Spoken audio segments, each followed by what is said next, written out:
of, are you very sure my vote counted or something? You know, when that thought begin to come, know that everything is beginning to take a U-turn backward. So I think what this administration should do, as it is, Nigerians believe in this administration. Okay, so they should make Nigerians feel like they are in their own country. But it's so bad when you are in your own country and you're asking yourself, am I in Nigeria? Or maybe the quest to leave the country is always there. If not until that thirst, you know, that quest is being calmed down, we can't say we're doing anything yet. People should want to come into Nigeria to invest, like it has been. You remember back in the days that people, you remember how Ghana Must Go came, right? Like, you know, people it still feels like yesterday. Yeah, you know, people were coming into this country because the country was so robust. You know, a lot of people were comfortable staying, including the citizens. But now, I don't know how we got to this place. But I am very sure that this administration can actually do something to give Nigerians hope once again. You just made, I mean, part of your narrative just kicks in some nostalgia in me, because I remember as a young boy in elementary school, I had cause to go with my mom to a federal university a couple of times in the southern part of the country. And I remember very clearly then, my mom used to tell me that these students in this house, because these were private hostels just across the road from the university campus, that they are not Nigerians. So as I got into secondary school, I came to realize that these guys were male and female, of course, right? They were Ghanaians, they were Ivorians, you had people from Benin Republic, you know, Cameroon, very common, it was normal, across faculties, engineering, social sciences, and what have you. Of course, medicine, you had many non-Nigerians there. Those were students. You had lecturers who were non-Nigerians, non-Africans. You had Indians, you had Britons. As a matter of fact, in my secondary school, I had a few of the them. demonstration school at that point, on that campus, had a principal who was a British woman. That was how interesting it was, right? I remember a particular Professor Sharma, an Indian, who was in engineering department, used to drive a Beetle. All right, these pictures are still very clear in my head. I was in elementary school, right? So the point is, I mean, what broke that link? At what point did it all change? But I'm not sure time will permit us to go into all of this historical analysis this morning. But we have two big conversations in front of us for you. There is the issue of yesterday's sacking and appointment of ministers, and then the second is the issue of the Ministry of Livestock, which are all very topical right now, given where we are as a country. But let's take a quick break. When we return, we'll bring you big headlines from across our national dailies.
Many thanks for staying with us on Global Morning today. Let's take you to the headlines, like we said before we went on that break, and beginning from the Daily Times newspaper this morning, where we have a lot of very juicy stories. One of the stories making round in most of the papers today is the action of the president yesterday, and for the Daily Times it's not different.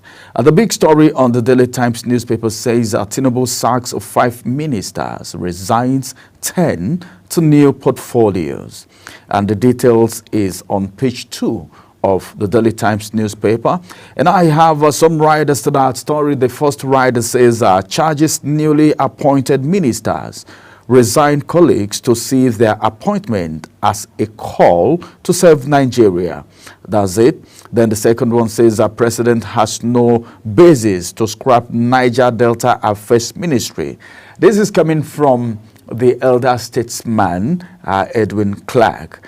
I think so many things, so many reactions coming from this, and of course we'll be talking about that later as we get into the discussion proper. Now, above the nameplate, I have this headline which says Aviation Minister Nimet DG orders participate in WMO Aeronautical Meteorology Scientific Conference. That is by Nimet DG and the aviation minister. Actually, I participated in that. The Aeronautical Meteorology Scientific Conference is what we're talking about here.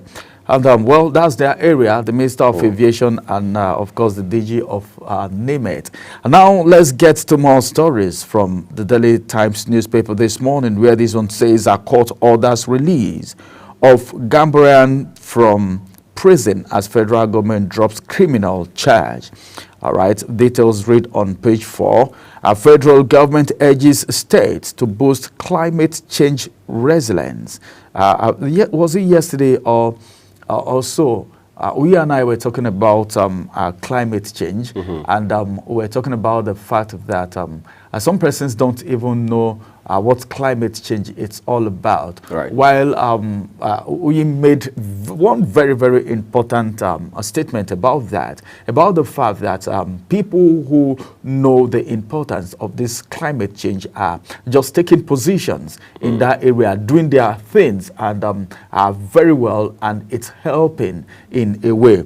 Well, I think it's so good that the federal government is urging states to boost climate change resilience. Very important. Details read on page 5 of the Daily Times newspaper. This one says CBN's FX backlog clearance boost Naira stability. This is coming from IMF. Details read on page 14 of the Daily Times newspaper. And that takes us to the next headline, which is about ASUP.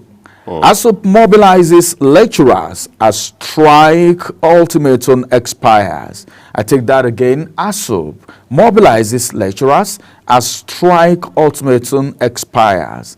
I won't write to that story as more lecturers endorse ASUP National Executive Council position. Talking about strike action in Nigeria, so much happening right now because Nigerians are facing so much, and a lot of parents are thinking of how they can even pay the school fee of their children. Right. And some are even in a hurry. Oh, he's in 200 level now. I can't wait to see him or her in maybe 300 level and maybe 400 level, or maybe finish his HND and just get out of school. But with this strike action, right, a lot of things will be prolonged, and you see parents paying more, And you know what happened during this strike action? This strike action, apart from the fact that students will be out of school, it also affects their performance, because the performances of these students will not remain the same. While we're in school, that zeal when you're in school, okay, well, I'm back to school, those who actually meant business anyway, not the partying type. They get school and all hands on deck, they've calculated this time I'm going to graduate and all of that. Then this strike comes in between. You see students getting relaxed.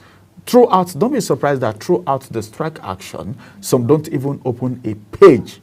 Okay. I tried not to laugh, but it didn't work.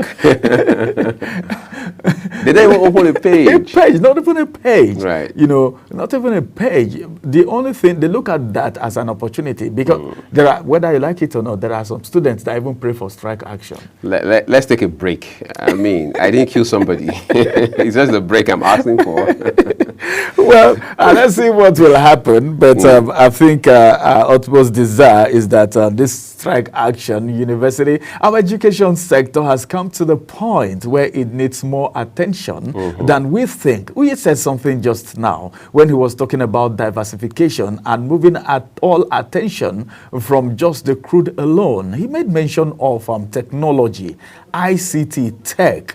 That's one area that a lot of countries are investing in. The youth, you know, I don't know, but I think it's very important for us to take our education sector very seriously. I don't want to go into the fact that Mamman has been shown the way out. Someone said something, say, well, if I want to remember the Minister of Education for anything is the fact that he said you must be 18 before you write your WAEC. If there's anything I remember about that man that he has done, is just that, and insisted, and I laughed. And that doesn't evoke pleasant feelings now, does it? At all, not at all, not at all, because see, I can hold you to it that we have children who, this is a digital age. You can't compare the kids of now to the kids of the years back. You know, they are very intelligent, especially the kind of things that happened around. You don't be surprised that a 5-year-old can operate the computer because they are being taught in school. You see your kids pick up your phone and you don't know how they navigate some places that you've not even known in your phone. You see them navigating these places. That's to tell you of how advanced the society is and how intelligent kids are becoming these days. You know, when you talked about ICT, tech and all of that, I was like, very good. How I wish Nigerians will know the importance of investing in the education sector, in ICT and all of that, because what happens is by the time international organizations, NGOs, and all these other guys that do remote jobs, you see, people travel. Most of the people that travel out of this country these days, most of them that travel out, what even give them the ladder to the bridge to cross over is their ICT knowledge. You know, by the time you're working with one company, they say, no, you're too far, come over. You know, this is how people have been living the country. So if ICT, tech is being given more attention, I think more will be done. So it should be inculcated into the curriculum. Because you see somebody, okay, I graduated from the university, what did you study? These computers, and some of them, you give them computers, they don't even know anything about it. Because of the academic environment that produced them. Because well, if we want to talk about this, it's going to take a whole lot. It's going to take a lot of time. We may not be able to produce much. We may not be able to produce much. All right, finally from the Daily Times newspaper this morning, before I hand you over to the capable hands of Uyi, the last one says Ogun tells residents of flood-prone areas to relocate. Where are they relocating to? Has arrangements been made? If you say relocate, it's not just enough. Something is happening in Benue State. I think warnings have been sounded, and a lot of people have been told that they might be flooded, even though the rainy season is winding up.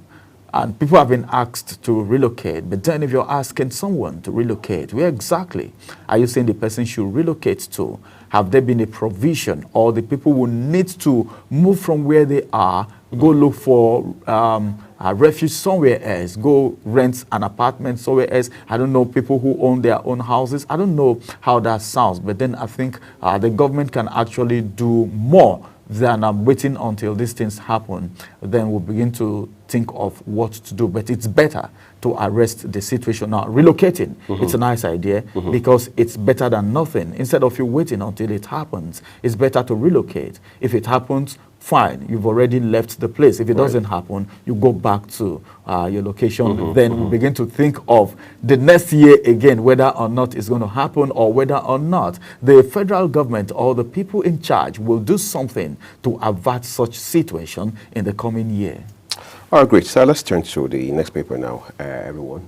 Daily Independence. It is, we'll begin from the headlines above the nameplates for you. First one here says, Benue Governor suspends AG over suit challenging EFCC legality. You can look that up here. That's Benue Governor suspending Attorney General over suit challenging EFCC legality. IMF charges African leaders on addressing rising high indebtedness. Hopefully Nigeria is listening. But then we have the Star story as well for you. Says mixed reviews trail Tinubu's major cabinet reshuffle others. About half a dozen riders accompany this headline. President fires 5 ministers, names 7 new ones, reassigns 10. Abolishes Niger Delta Affairs, Sports Development Ministries. So we now have just the NDDC, which is the Niger Delta Development Commission, as well as the National Sports Commission. Wants appointees to set Nigeria on path to irreversible growth. There was no basis for scrapping Niger Delta Ministry, says Clark, of course. That's Chief Adrian Clark there talking. Former Minister Dalong opposes scrapping of Sports Ministry. Ubani Shele reacts over ministry overseeing development commissions. FEC okays 740 billion naira for Berger stretch of Abuja-Kano Road. Senate calls for national summit on out-of-school children. Do we need a summit to deal with these? We don't need summit to do a few other things in this country. So why do we need the summit to deal with the issue of school children? Let's just set the basis real straight, right? First of all, we're not even sure what the figure is. So let's be clear on that. In 2015, for example, 2014, I should say, yes. I interviewed a former Minister of Education in Edo State, right? Barrister Washington Osifo, he then was. One of the issues he raised was that we have conflicts regarding the figures. Today you hear 10 million. As of 2014, for example, we're already hearing 11 million. We know the number cannot be cast in concrete. Yes, it cannot be static. It will always be dynamic. But the trustworthiness or the veracity of the data is in question. Why is data important? Why? I mean, somebody would say, why don't you just go straight into addressing the problem? But you need the data to plan around what exactly you're working on. How many of these children do you have across the regions in this country? How many do you have, for example, up north? How many do you have in the south? What are the factors engendering out-of-school children phenomenon? You must deal with the roots, right? It's one thing to fell a tree. It's another thing to cut it from the roots. We are trying to fell a tree. It hasn't even worked. And then we're pretending that we want to deal with it from the roots. Get the data, punch the numbers. It's how it works across the world, all right? Get to fix that first. And then you ask yourself, what will be the cost of fixing this? It's very important because even for children who are in school, all right, which is, of course, the direct opposite of those who are out of school, it is still a humongous task trying to keep them in school. And then you say, okay, let's bring those ones out of school into the system. So you must ask yourself, is funding going to be a problem? We're still looking for money from IMF and World Bank to be able to support education and health in this country as of today. So where else will this extra money come from? You'll be surprised, Ramsey, at the end of the day, that you'll be told that it requires far more to get out of school children into school than it is to keep those already in school in the system. Okay, well, maybe we're talking too much. Let's step on our breaks quickly and look at other headlines for you from the Daily Independent this morning. All right, Afrexim Bank commits $200 million as FGOK's Creative Economy Development Fund. Of course, we understand that the Ministry of Culture has now been scrapped too. It will now be under the Ministry of Innovation, all right? Creativity, yes, innovation, right? Troops smash armed groups camps, kills cores, rescue 14 in Southeast. Let's take a look at a few other headlines for you.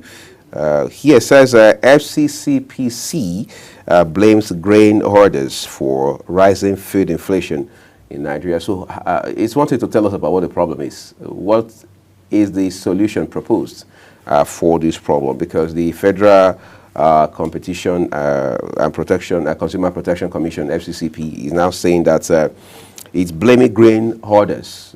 First of all, why would people hoard? How do you create, well, some sort of mechanism or some sort of measure to ensure that hoarding is cut down to its barest? PTDF to print 1 million science textbooks for secondary school students. You will find all of those details on page 7 of today's issue of the Daily Independent. Let's swipe quickly to Nigerian News Direct. Ramsey has those big headlines for us. All right, now to the Nigerian News Direct. And on Nigerian News Direct, we'll have some very punchy headlines here above the nameplate. This one says, court sentences Canadian lady to 11 years imprisonment for importing illicit drug into Nigeria. Details read on page 13, and that will take us to the question of how porous is our borders. And I think Nigeria has been seen as a ground where they feel anything can happen. A Canadian woman, you can't dare this in Canada, can you? You can't. You know, well, before now, we're made to understand that a lot of people, you know, get reactions from drugs that is being taken. Well, I think NAFDAC have a whole lot to do, because lately I don't get to hear of NAFDAC like it used to be. You know, the era of late Professor Dara Akunyili, late blessed Professor memory. of blessed memory. You know, you can hear that drugs are being burnt. You know, people, if you have a pharmacy, the kind of drugs you sell, the kind of medicine, the things you sell, you will even be careful. But these days, I don't know. I think a lot needs to be done in that area, okay? NAFDAC needs to let Nigerians know what they are doing. And it's not bad if you go on national television, grant interviews, do press conferences, let people know, okay, press briefings, let people know what exactly you're doing. Well, let's see how this is going to end with the Canadian lady. Olaya flyover is the kicker of the story. Ex-commissioner hits back at Adeleke debts government to provide technical report. Details read on page 13. Deteriorating health condition halts EFCC prosecution of Binance executive. Okay, details read on page 3. EFCC approves creation of Creative Economy Fund to unveil IP policy. You can get the details of that story on page 4 of the Nigerian News Direct. And that takes us to the big story on the Nigerian News Direct, which says explosive reshuffle. Tinubu appoints 7 new ministers, dismisses Maman, Ohaneye, and others. I think I like the kicker of this story. Explosive reshuffle. It's real an explosion. A lot of people, you know, the president said he was going to do it, but some persons were, how is he going to do it? Was he not the one that brought them into office? Were they not screened? You know, some people say, okay, who? This one is this person, this one is this one is that. But then Nigerians, he said it.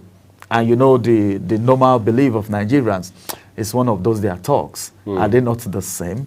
But then it came with, it was an explosion, because people were surprised to see this coming.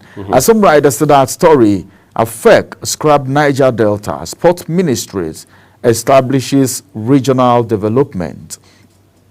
Then the second rider to that story says, the second rider, all right, I have about 3 riders to that story. Then the second rider says, no basis for scrapping. Clark rejects dissolution of Niger Delta Affairs Ministry. The elder statesman. The last one says, honor or mockery comment Tinubu's appointment of Ojukwu as foreign affairs minister. Someone saw that appointment yesterday, and a lady made a statement in my office, and she said something. I don't know. There is this joy you know, amongst women when a woman is being given, is being given, then they will always refer to Beta Edo, the incident of Beta Edo, and they will always say, please do better than Beta Edo, you know, and there was this excitement, and someone was like, oh, well, this is good, let's see how she's going to perform, and all of that. So for these people appointed into these offices, I think a lot is expected for them. And probably the other ministers will have to sit up too, because I don't think the explosion, I think there are still some explosives that will still explode much later. I feel threatened already. I'm trying to refer to the kicker of that story, right. Explosive reshuffling. More headlines still coming on your way from the Nigerian News Direct this morning. This one says that Lagos to host 9-day Afropolis International Cultural Festival. Details on page 13. Withdraw threat against Abuja beggars or face legal action. This is coming from Serap. Tells Wike, details on page 13. Withdraw threat against Abuja beggars or face legal action. Well, I don't know, but then the issue of beggars in FCT, there are so many things that needs to be done in FCT for FCT to remain FCT. I think begging, seeing beggars on the street everywhere, if it is at a location, you know that as you're going to this place, because there are some persons that actually love giving to beggars, has been instructed by whoever, or maybe their instinct or whatever. If these people are in a particular location, fine, but staying at the heart of the city, the city centers, seeing them at the city centers may not be too good for the minister, as the case may be. But then if you want to talk about that, what about the issue of cattle? Okay, you see cattle at the city center, then you begin to put these things side by side, and you are wondering, cattle beggars, who is more important? You know, so if these things must be done, it should be holistic. All right, probably he's trying to start from somewhere, as the case may be, I'm just saying. But Nigerians keep wondering. There is no time we come across cattle in the city centers that people will not make comments. You know, some of these things are public embarrassment, especially FCT. We're talking about FCT here.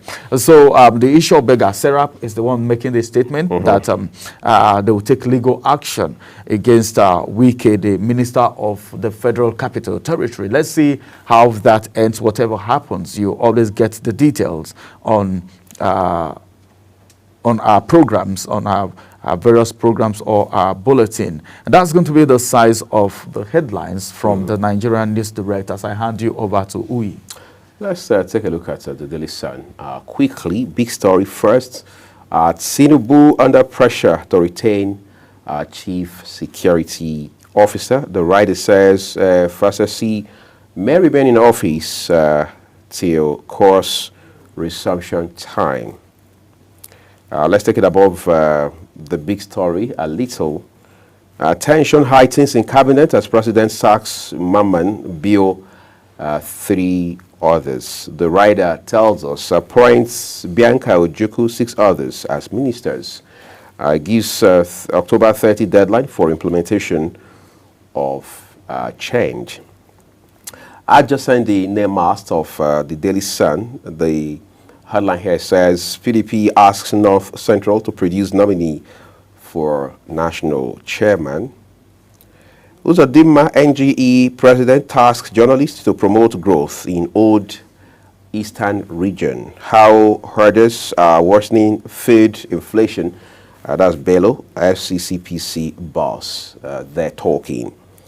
FG seeks $618 million loan to buy attack jets ammunition. We thought some were coming by, sometime in 2025/2026. Well, you can read those details on page 4 of the Daily Sun today. Troops smash armed groups camps, neutralize cores, rescue 14 in Southeast. Those are the big headlines for you from the Daily Sun today. Let's turn to the Nigerian Tribune with Ramsey. Okay, right now, some very mega stories on the Nigerian Tribune, and we'll take you through them briefly. I say the big story, 429 days after, Tinubu rejigs 45-member cabinet. Details of that is on page 3. If you want to know who these members are, just pick a copy of the Nigerian Tribune. The names are here, but time will fail us to call the names one after the other right now. If you really want to know who they are, pick a copy of the Nigerian Tribune. Still from the Nigerian Tribune, many citizens facing difficulties in Nigeria. Naira showing signs of stability, says IMF. IMF saying Naira showing sign of stability. I don't know. After the statement by the World Bank, a lot of Nigerians don't even want to hear anything from IMF, World Bank anymore. Someone said something. He said, hey, come on, these people are just using our head. They are looking for where there will be errors so that they can lift the legs of Nigerians and go with whatever they want to go with. And for them to be looking into the stability of Naira. Well, I think Edum and the rest can come up to tell us more about this because the Minister of Finance and Coordinating Minister of the Economy, Wale Edun. So as it is right now, what Nigerians want to hear is that the promise is $1, 1 naira.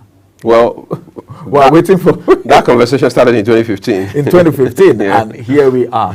Well, it's possible. I don't know. I'm so optimistic. I so much believe in this country, and well, that's what it is. But as it is right now, let's wait until, even if it is not 1 naira to $1, let it be even 500. Can't we manage 500? Maybe we can start from there. We can start from there and see what will happen. But then I think it's a good news if Naira is gaining stability according to IMF.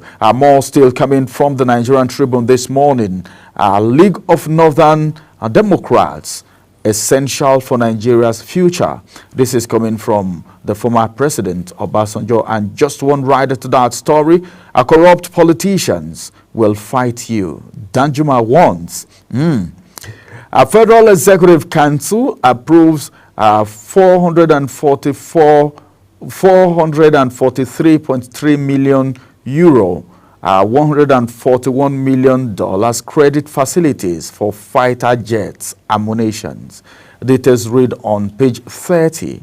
Then, which other story do I have? The last one from the Nigerian Tribune says, why Tinubu remove Kennedy or Hanenye Adejohn Usman Tahir.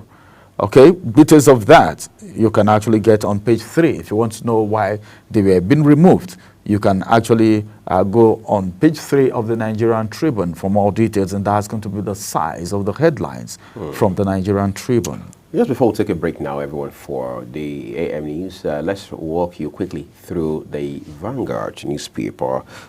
Stories above the nameplate first. IMF wants Nigeria to focus more on increasing tax revenue. Of course, the federal government is doing a great job with that already. Can't IMF just see? All right. Reps Mal increase in derivation fund from 13% to 50%. Climate change, Lagos is sinking. Deputy Governor Hamzat raises alarm. Obasanjo, Danjuma decried dwindling quality of leadership in Nigeria. Find those details on page 8 of the Vanguard newspaper. And then Star Story, Tinubu fires 6 ministers, hires 7 new ones in cabinet rejig. 3 riders, I should say. Names Bianca Ojukwu 6 new ministers, redeploys 10, appoints Shehu Diko chairman, National Sports Commission. Buhari's ex-minister takes over Labour. SGF HOS working on merger of ministries. Of course, the president has given a deadline of 30th of this month, and that's just about a week away. Again, let's look at the headlines on the right corner of the front page of the Vanguard newspaper. Diaspora Nigerians to get BVN Cardoso. FG withdraws money laundering charge against Binance official Gabaraya.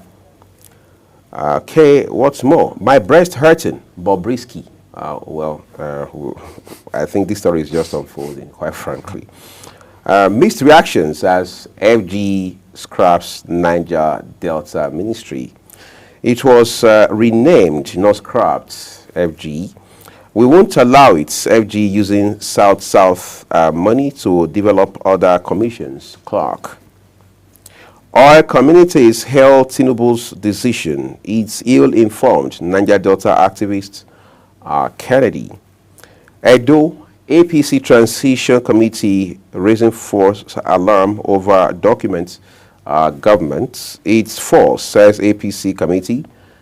FG gives Julius Berger 7-day ultimatum over Abuja Kaduna Road project. And finally, Tinubu scraps Sports Ministry, appoints DICO NSC chairman on page 30.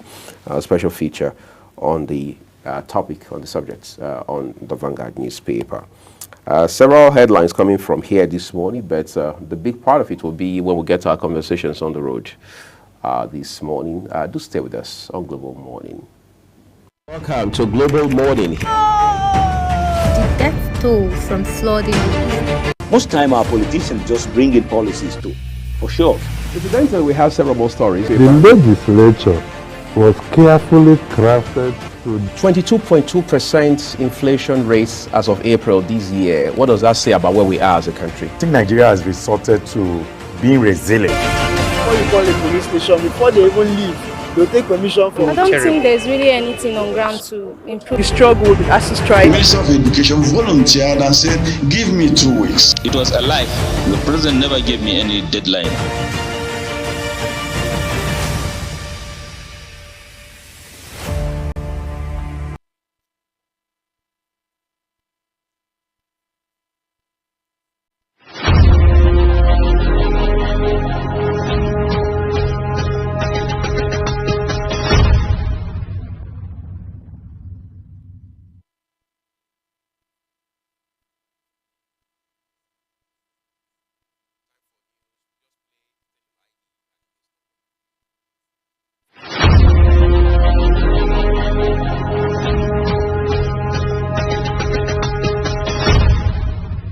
Welcome to Global Morning. The death toll from flooding.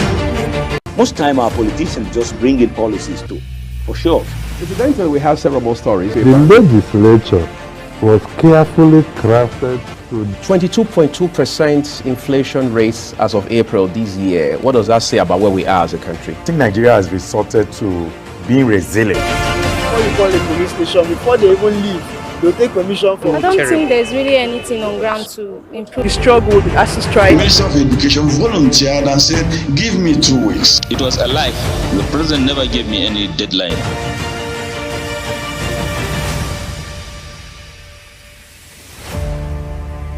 Welcome to Global Morning. The death toll from flooding. Most time our politicians just bring in policies too, for sure. Incidentally, we have several more stories. the legislature was carefully crafted to 22.2% inflation rate as of April this year. What does that say about where we are as a country? I think Nigeria has resorted to being resilient. Before you call a police station, before they even leave, they'll take permission from I don't think there's really anything on ground to improve. the struggle, the ASU The strike. Minister of Education volunteered and said, give me 2 weeks. It was a lie. The president never gave me any deadline.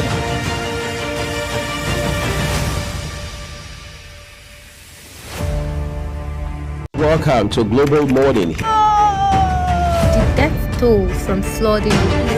Most time our politicians just bring in policies too, for sure. Incidentally, we have several more stories. the legislature was carefully crafted to 22.2% inflation rate as of April this year. What does that say about where we are as a country? I think Nigeria has resorted to being resilient. Before you call a police station, before they even leave, they'll take permission from I don't think there's really anything on ground to improve. the struggle, the ASU The strike. Minister of Education volunteered and said, give me 2 weeks. It was a lie. The president never gave me any deadline.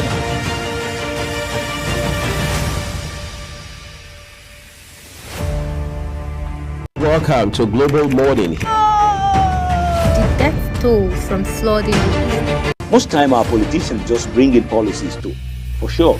Incidentally, we have several more stories. the legislature was carefully crafted to 22.2% inflation rates as of April this year. What does that say about where we are as a country? I think Nigeria has resorted to being resilient. When you call a police station, before they even leave, they'll take permission from I don't think there's really anything on ground to improve. the struggle with the ASU The strike. Minister of Education volunteered and said, give me 2 weeks. It was a lie. The president never gave me any deadline.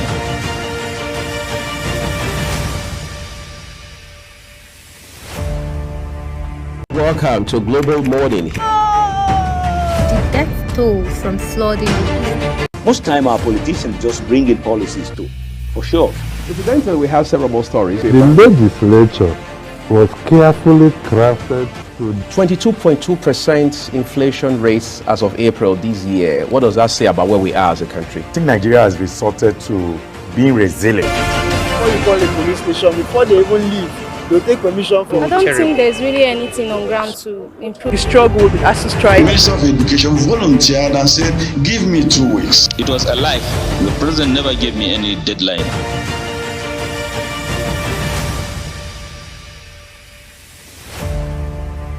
Welcome to Global Morning. The death toll from flooding. Most time our politicians just bring in policies too, for sure. Incidentally, we have several more stories. the legislature was carefully crafted to 22.2% inflation rates as of April this year. What does that say about where we are as a country? I think Nigeria has resorted to being resilient. When you call a police station, before they even leave, they'll take permission I from don't think there's really anything on ground to improve. the struggle with the ASU The strike. Minister of Education volunteered and said, give me 2 weeks. It was a lie. The president never gave me any deadline.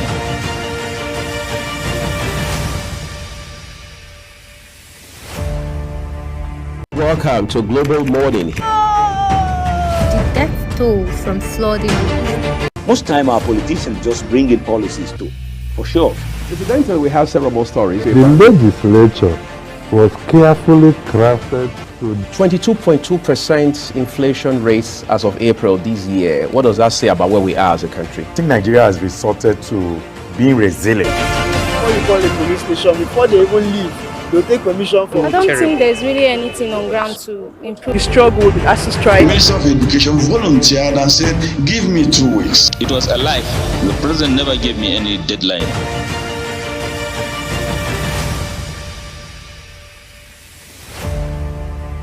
Welcome to Global Morning. The death toll from flooding.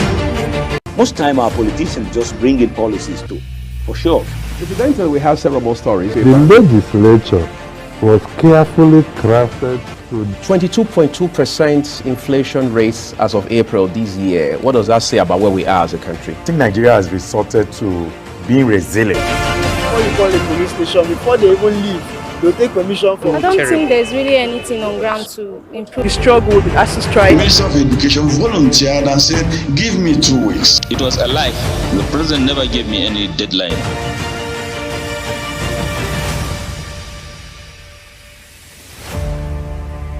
Welcome to Global Morning. The death toll from flooding.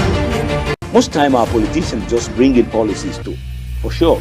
Incidentally, we have several more stories. the legislature was carefully crafted to 22.2% inflation rates as of April this year. What does that say about where we are as a country? I think Nigeria has resorted to being resilient. When you call a police station, before they even leave, they'll take permission I from don't think there's really anything on ground to improve. the struggle with the ASU The strike. Minister of Education volunteered and said, give me 2 weeks. It was a lie. The president never gave me any deadline.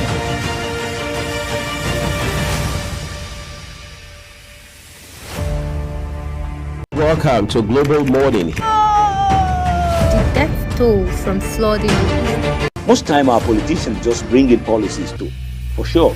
Incidentally, we have several more stories. the legislature was carefully crafted to 22.2% inflation rates as of April this year. What does that say about where we are as a country? I think Nigeria has resorted to being resilient. When you call a police station, before they even leave, they'll take permission from I don't think there's really anything on ground to improve. Hello and welcome to all our viewers in Nigeria and around the world to AM News on Global Television, coming to you live from the nation's capital, Abuja. I am Uyi Agmofwegbe. Just a quick reminder that Global Television is on DSTV, channel 365 and free to air on Nigecomsat. President Bola Tinubu has dismissed 5 ministers from his cabinet. This was contained in a statement by Special Advisor to the President on social media, Dada Olusegun.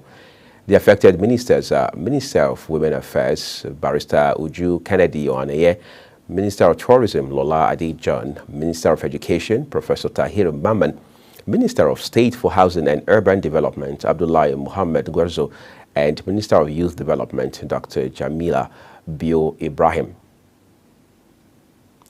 President Bola Tinubu and the Federal Executive Council have announced the scrapping of the Niger Delta Ministry and the Ministry of Sports Development. According to a tweet by Special Advisor on Information and Strategy to the President, Bayo Onanuga, the decision was reached during a FEC meeting held in Abuja. The statement says the President and Federal Executive Council have scrapped the Niger Delta Ministry and Ministry of Sports Development. In the meantime, President Bola Tinubu has appointed 7 new ministers to his cabinet. The appointment was announced in a statement issued by the presidency following the Federal Executive Council meeting. Bianca Odumegu Ojukwu was appointed Minister of State for Foreign Affairs, while Jumoke Oduwole was named Minister of Industry, Trade and Investment. 5 other individuals were appointed as new ministers.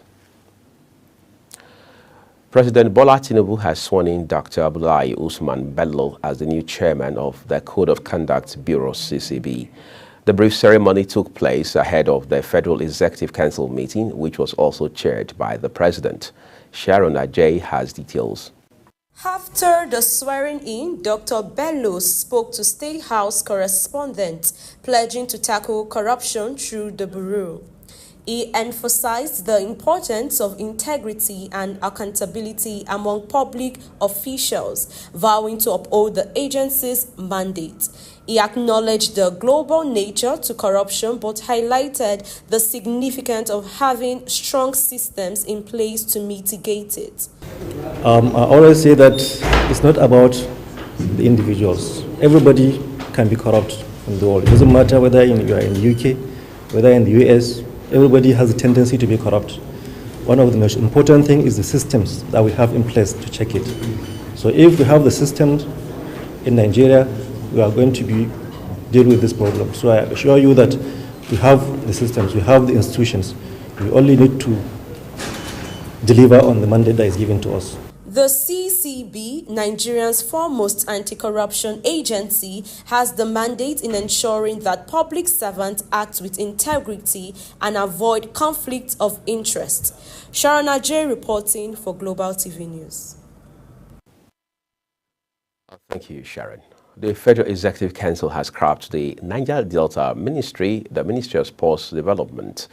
There will now be a Ministry of Regional Development to oversee all the regional development commissions, such as the Niger Delta Development Commission, Northwest Development Commission, Southwest Development Commission, Northeast Development Commission. The National Sports Commission will take over the role of the Ministry of Sports. The Council also approved the merger of the Ministry of Tourism with the Ministry of Culture and Creative Economy. The decisions were taken at the meeting of the Federal Executive Council in Abuja. Elsewhere, Minister of the Federal Capital Territory, Nyesom Wike, has confronted residents of the FCT over accusations of illegal land acquisition during a heated visit to Lugbe area of the territory. The minister, in a video recorded by one of the residents during the confrontation and shared on social media, criticized residents who had protested against the recent demolition of properties in the area. Wike, who was surrounded by security personnel, scolded the residents for allegedly claiming land illegally, adding that the proper legal channel for disputes were the courts. The residents, however, challenged Wike's claims, insisting they had documents proving their legal ownership of the land. The Economic Rights Accountability Project, SERAP, has urged the Minister of the Federal Capital Territory, Nyesom Wike, to withdraw his threat to arrest beggars in the nation's capital or face legal action. The group, in a post on its official X handle, stated that no one should be criminalized for their socio-economic status, adding that the minister should instead provide opportunities to help them rebuild their lives and reintegrate into society. The minister had earlier threatened a crackdown on beggars during the flag-off ceremony for access road construction in Kantapé district of the federal capital, as he announced that enforcement agents would start apprehending them from Monday. Serap is, however, urging the minister to immediately address the socio-economic rights of marginalized individuals in the nation's capital. Minister of State for Youth Development, Olawande Ayodele, says the federal government is more than ready to foster national solidarity and promote the development of youths in the country. The minister, in a statement signed by the president of the Nigerian Youths Union, NYU, Chinonso Obasi, made this known when a delegation of the union paid him a visit in his office in Abuja and made their demands. According to Obasi, the youth delegation demanded the need to reorganize the Nigerian youth structure and reorient Nigerian youths on the need for national cohesion. In his response, the minister reaffirmed the ministry's willingness to collaborate with the group in addressing the concerns raised. As the 15-day ultimatum issued by the Academic Staff Union of Polytechnics to the federal government to meet its demands expires, more lecturers have endorsed the union's National Executive Council's position to mobilize its members to withdraw their services. The union's Zone D coordinator, Dr. Iloma Richard, speaking in Port Harcourt, said that the government has yet to address the contentious issues in the new guidelines, highlighting the alleged disregard for quality control in polytechnic education, which he warned that, if allowed to persist, would lead to the collapse of technical and vocational education in the country. The union had threatened to embark on a strike should the government fail to address the contentious new scheme of service for polytechnic lecturers across the country. Ogun State government has urged the residents of flooded areas and communities across the state to relocate immediately. Some of the communities affected by the recent release of water from Oyan Dam include Isheri, Riverview Estate, Oshoru Estate, Opik Estates, Arekbo, Mawere, Akute, Alegbole, Orimerumu, and Magboro, among others. The government urged the residents in these areas to heed its earlier flood alert advisory to their relocate or elevate their homes during this time of year. Minister of Defense Muhammad Badru has warned mischief makers seeking to instill fear in Nigerians to desist from doing so, saying that the armed forces will not tolerate such.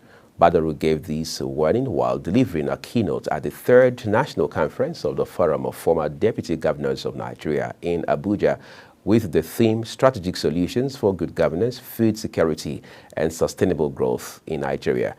The minister, who was represented by his special advisor, Technical, Ahmed Jibrin, says the armed forces will not relent in bringing all enemies of Nigeria to justice.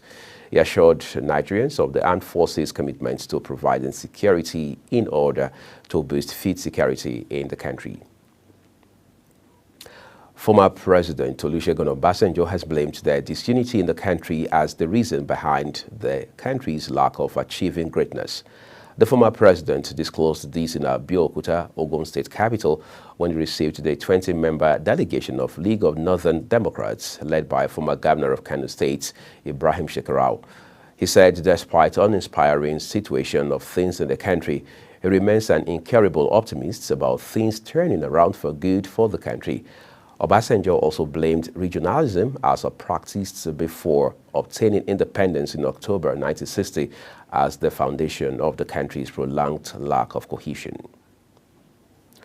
President of the Senate, Godswill Akpabio, has urged the Senate to invite the National Drug Law Enforcement Agency, NDLEA, and other relevant agencies to substantiate the drug-related allegations made against the Deputy Senate Leader, Yisa Ashiru. The agency, in a statement by spokesperson Femi Babafemi, had alleged that the senator's residence in Kwara State was raided after intelligence revealed it was being used as a drug joint. The agency had hit back at Ashiru after he accused it of being the most corrupt and compromised agency during last week's debate on a bill seeking to establish the National Institute for Drug Awareness and Rehabilitation. Speaking after a motion by Ashiru at plenary, Akpabio dismissed NDLEA's claims, describing them as motivated by personal vendetta, just as the Senate constituted a 6-member ad hoc committee to probe their allegations. Traders in Single Market of Kano State have called on the federal government to provide a permanent solution to the persistent increase in the prices of food items across the country. Global Television's correspondent Idris Jibrin reports that despite the availability of food items in the markets, prices have continued to increase at an alarming rate. This is Singa Market in Kano, the largest commodity market in northern Nigeria. Food items by the truckloads arrive here on daily basis, and there are over 150,000 people trading in Singa Market daily. It is a kind of market that, serves at least Kano and the environs, and even some neighboring countries, actually. We have Zone 1, which covered Bellarot, Zone 2, which covered Kandoki, we have Zone 3, which covered Adobayero Road, we have Zone 4, which covered Bellat Andago, and also Yulawa, Zone 5, which covered Bata. Despite the viability and availability of food items in this market, Traders Union says hundreds of their members have shut down their businesses due to continuous price increase in recent times. We encountered multiple increase, and some items, even the prices of some items is even multiplied by 100% actually. According to traders, increase in high cost of production, foreign exchange, poor government policies are some of the reasons responsible for the current economic hardship among Nigerians, leading to price increase virtually on daily basis.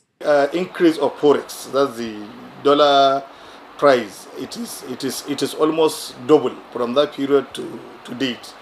Beside that one, there is an increment on the power also. So that's the second reason they are given. Beside that one, even the cost of labor, cost of production, everything. For most Nigerians, however, unless the current inflation is controlled, high cost of production and transportation are reduced, the future of Nigeria's economic sector may likely continue to remain bleak. From Kano, Idris Jibrin reporting for Global Television. You're watching AM News on Global Television, coming to you live from Nigeria's capital, Abuja. When the news returns, what health organization says intense bombardment stops Gaza polio vaccinations. We have those details and more stories for you after this short break. Please stay with us.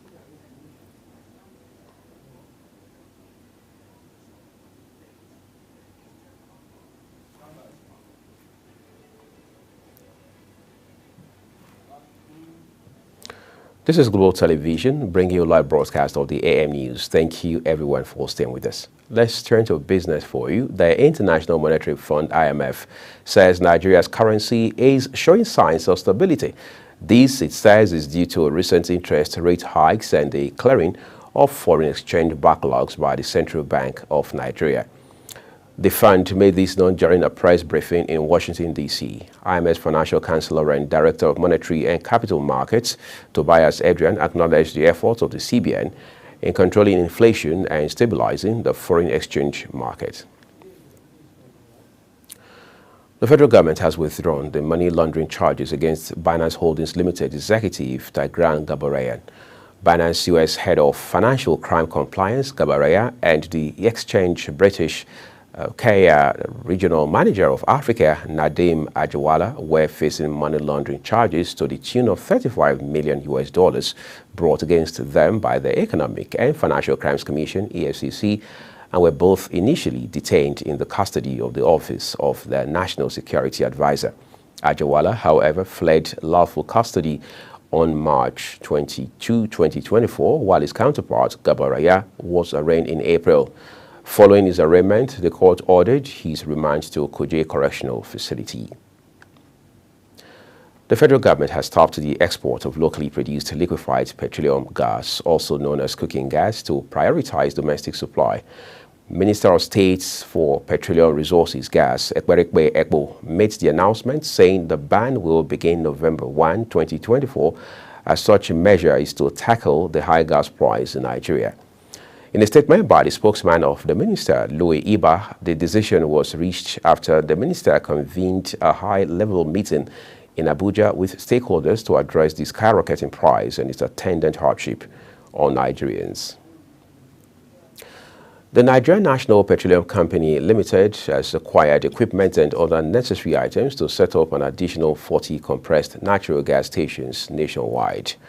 The Program Director and Chief Executive Officer of the Presidential Compressed Natural Gas Initiative, Oluwagbemi Michael, disclosed this to newsmen in Ogun State, stating that the NNPCL has set up 12 CNG centers in the last 12 months, with 6 in Abuja and 6 in Lagos. The federal government is also planning to have about 100 CNG stations in the next 12 months. On the foreign scene, the World Health Organization says intense bombardments and escalating violence in northern Gaza have forced it to postpone the final phase of a child polio vaccination drive. UN Health Agency says the vaccination campaign was called off due to the escalating violence, intense bombardment, mass displacement orders, and lack of assured humanitarian process across most of northern Gaza. Although the necessary second round of vaccinations has been completed in central and southern Gaza and was to begin in the north, the WHO says it had been compelled to postpone the bid to give 119,279 children in northern Gaza a second vaccine dose. Israel had launched a major air and ground assault in northern Gaza this month, vowing to stop Hamas militants from regrouping in the area. U.S. Defense Secretary John Healy says Trump's campaigns have got this wrong. He says the campaigners are individual Labour Party members and that there is no organized deal on this, as they are all volunteers and they pay their way. He noted that this is Trump's campaign doing what campaigns do, which is to create controversy during an election, reiterating that they will work with whatever president the American people elect. Reports say Donald Trump's campaign have accused the UK's Labour Party of blatant foreign interference in a complaint filed to the US Federal Election Commission. Prime Minister Sir Keir Starmer has played down the significance of alleged interference by the Labour Party in the US presidential election. Sir Keir, who met Trump last month, says party staff going to the US to campaign for Democratic candidate Kamala Harris were volunteers doing it in their spare time and staying with their volunteers. Meanwhile, the Environment Secretary, Steve Reed, says the Labour Party had not funded or organized their trips, just as Sir Keir denied the role risked jeopardizing his relationship with Trump. King Charles has arrived in Samoa for a 4-day state visit where he will preside for the first time over a gathering of Commonwealth presidents and prime ministers. Prime Minister Flame Naomi Matafa greeted the King and Queen Camilla at Faleolo International Airport, where a red carpet had been rolled out amid high winds and last-minute vacuum cleaning. The Royal Samoan Police Band began playing as the couple alighted and met local officials. Let's turn to sports with some excitement. An 89th minute late goal saw the under-17 Nigerians women's team, the Flamingos, beat host Dominican Republic in Santo Domingo in the ongoing 2024 FIFA Under-17 Women's World Cup. Midfielder Shakirat Moshood collected the ball from 25 yards and launched a powerful left-footed strike at goal, which went past the Dominican goalkeeper, marking her 4th in the tournament. The win is the Flamingos' 3rd consecutive as they emerged Group A leaders above Ecuador, hosts Dominican and New Zealand. The Flamingos have been in blistering form in the South American nation, winning their first 2 games, scoring 8 goals and conceding just 1. On the home front, Super Eagles captain Ahmed Musa has been appointed as sports ambassador for Kano State. The appointment was confirmed via a statement by Secretary to the Government of the State, Abdullahi Bafa Bichi. The statement says the decision to appoint him into the position of trust and confidence was predicated upon his professional competence, track record of excellent performance, vast experience, dedication of the development of sporting activities and provision of humanitarian services in the state. Real Madrid's duo Thibaut Courtois and Rodrigo are likely to miss the classical clash with the La Liga leaders Barcelona on Saturday with injury problems. Madrid revealed in a statement that Courtois has been diagnosed with an abductor injury in his left leg, with Ukrainian stopper Andriy Lunin, his usual replacement, who had earlier stood in for him in the month after the Belgian suffered a minor hip injury. Meanwhile, Rodrigo appeared hurt during the final stages of the win over Dortmund, and Madrid coach Ancelotti says the winger had a muscle injury. Spanish media reported that Rodrigo is poised to miss the game against the league leaders with a hamstring injury. And that's all we have for you on the AM News. Thank you so much for watching. It came to you from Nigeria's capital, Abuja. A quick reminder that Global Television is on DSTV, channel 365, Star Times 276, and free to air on Nightcomsat. Kindly follow us across all social media platforms using @Global TV NG and other handles as you now see on your screen. I am Uyi Agmofwebe. The rest of Global Morning returns shortly.